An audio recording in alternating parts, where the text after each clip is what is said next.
Good evening and welcome to our Wednesday night meditation. Haven't done one of these in a while, but I had a epiphany, so to speak, on this past Sunday when we had confirmation for Laney Fields. And I was remembering back. I've been doing some reminiscing these days. I remember my very first confirmation class as a pastor when I was at St. Paul Lutheran Church in Harrington, Kansas. And I had a story for my confirmation young people, that just struck me. It's one of my favorite stories. And so I'm going to tell you the story of the magic Folger's coffee can. Okay? Now, I need to say a few things first. Like, number one, you can't buy Folgers in a metal can anymore. Okay. Back 25 years, yeah, you could. Okay. So I had to hunt around for this. So when I read this story, it's written by a brilliant storyteller named Edward Hayes. Edward Hayes is a folk artist and a writer. He was trained by Benedictine monks. He's a Missouri boy, and extensive world travels. And he's written any number of books, but he's a storyteller, okay? Masterful storyteller. And I'm going to read a story from one of his books. The book's called The Ethiopian Tattoo Shop. I'm not going to try to explain the title. It would take too long. But it's a wonderful story, and talk to you a little bit about it when we finish, okay? It's called The Magic Folger's Coffee Can. The little blonde-haired boy was lost in another world as he walked along the winding creek, following a wooden stick that rode the gentle current of the small stream. To the boy, the brown stick was not the small broken branch that others might see. Rather, it was a sailing ship, and he its captain. Lost in the adventure of sailing down a great river in some far-off land, the small boy was unaware that the creek was about to bend under an old wooden country bridge.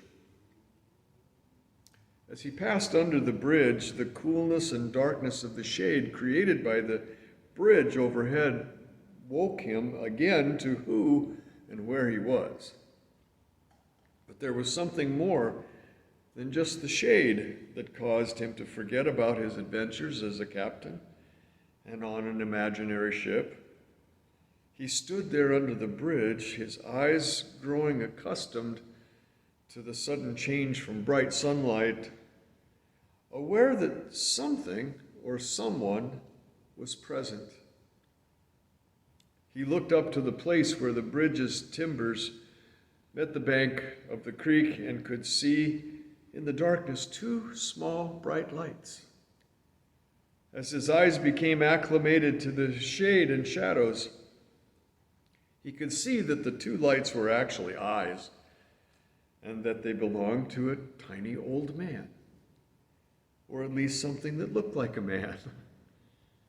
In reality, it was a troll, with the most marvelously flaming, bright, twinkling eyes you could imagine.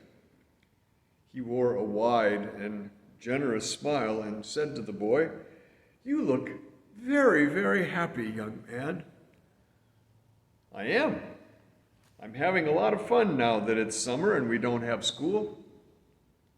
"But you look even happier. You look like the happiest person I have ever seen in my whole life," replied the blonde-headed boy, his voice full of admiration. Excuse me. "Well," answered the troll, "I am very happy. But more than that, I know the secret of happiness. Would you like me to gift you with that secret, young man?" "Oh, yes," said the boy, eager for such a treasure, eager to be as happy as the funny old man who sat with such contentment under the old wooden bridge. "'Tis easy," replied the troll, and from an old brown gunny sack beside him he produced an object and tossed it to the boy. "Here, this is a gift to you. It's a magic Folger's coffee can.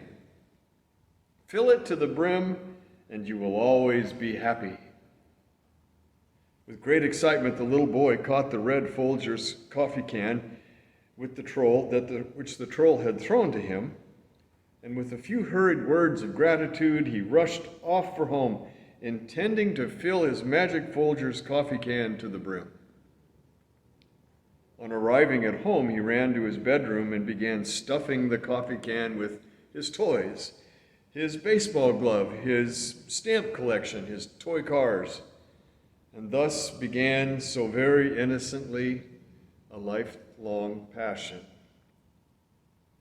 As he grew older and entered high school, he stuffed the top grades in his class, football and baseball trophies, and various other honors into his Folger's coffee can. Yet for some reason, the can never became full to the brim. He raced on in life, anxious to taste the happiness promised by the old troll under the bridge. In college, he again added top grades, more intellectual rewards, more athletic honors. He became the president of his class and of several social and academic groups. He was voted the most likely to be a success, and eagerly pushed that honor into his magic can. But for some reason, although each of these prizes had a very sweet taste, the coffee can never seemed to be really full.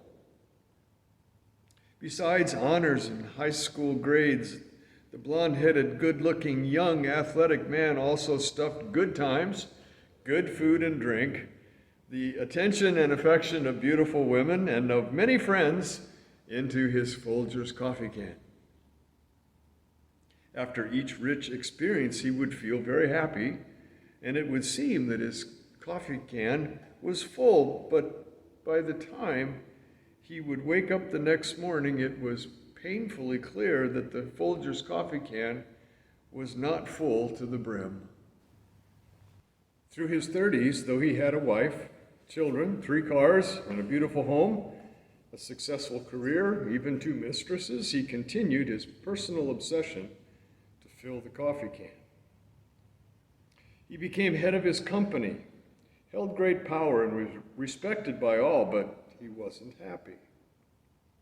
The old and dented red Folger's coffee can sat on his desk in his walnut-paneled executive office.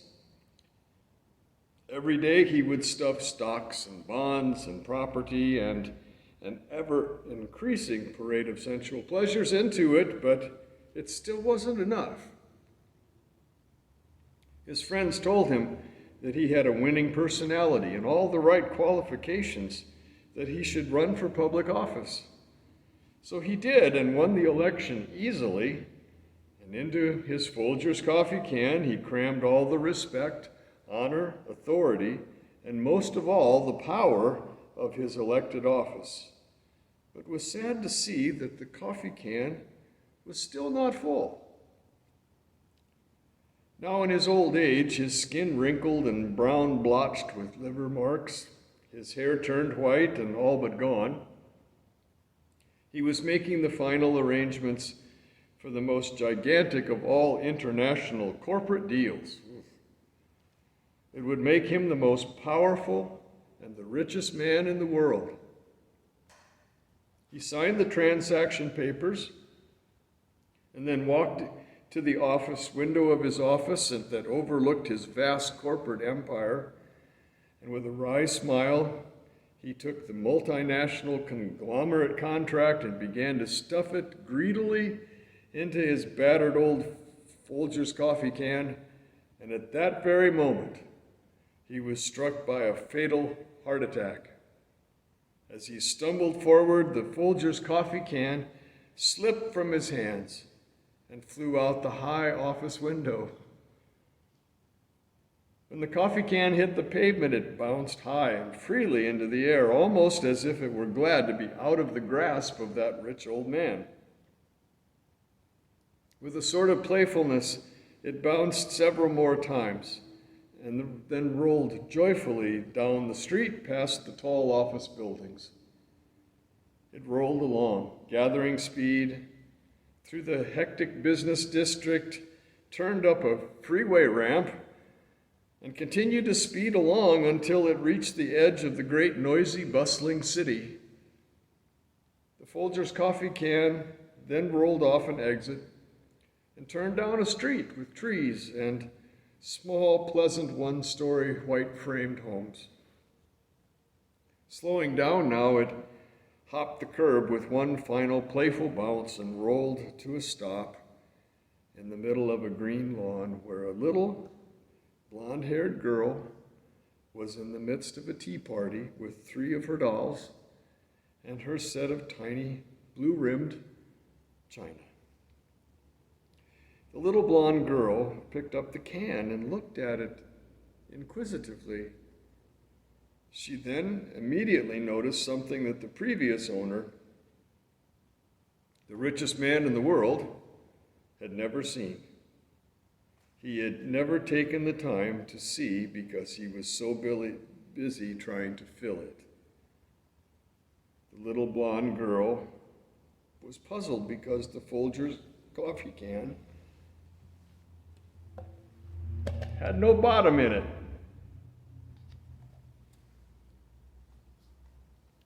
If its previous owner had stopped to look at his life, he would have seen a long trail of possessions, pleasures, honors, and power that were left behind him. But the tunnel-like opening of the tin coffee can, unnoticed by the old man's whole life, delighted the little girl. She held the can skyward, and it became filled with the golden sun. She held it up toward a bird, and it was filled not only with the beauty of the creature, but its lovely song as well.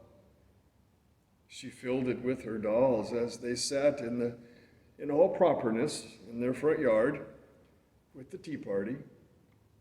She filled it with flowers and people, and running to a hallway mirror in her home, she filled it with herself. With delight, she called out, "Oh, Mother, come quickly. A magic Folger's coffee can has just rolled into our yard. Come quickly, Mother. I'm the richest and happiest person in the world." The whole world, Mother, the whole world is in my red magic Folger's coffee can. I read that story to my confirmands, and I'm going to give it to Lainey as well. But, as we look through this coffee can, I was thinking, we've been through so much over these last couple years that I think our lives have felt a little bit like this, but I think what we need to do always is to remember to look, to take in the beauty around us, to see all there is to see, and stop worrying about stuffing all kinds of things in here. Ed Hayes, when he does these stories, he writes a little piece at the end of the book that gives his explanation to this. Let me read this too. Humanity's blueprints show that we were designed to be blessed. For the ancient ones, to be blessed was to be blissful and happy. Daily we feel the hunger for happiness, but often our diets are only junk food. Busy with the busyness of satisfying that hunger for happiness, we risk starving to death. If you look through the enchanted telescope of the magic Folger's coffee can, you will see that you have, at this very moment, everything you need to be completely happy. So, like I said, I'm going to give this can to Lainey, and I'll give her the story as well, because I really believe that we have to start seeing again all those things around us that have been around us always, and that's everything we need. So thank you for listening. Just a reminder, this weekend, this coming Sunday, is All Saints, and we're going to ask those attending in-person worship, like we've been doing the last few years, bring pictures of family members, saints in your life. And we'll display them up front, in front of the altar, and we'll enjoy that time together. Oh, and it's the end of daylight savings time too. So remember to turn your clocks back. I hope you enjoy that extra hour, however you may be spending it. Me, I hope to sleep. May God bless and keep you. Amen.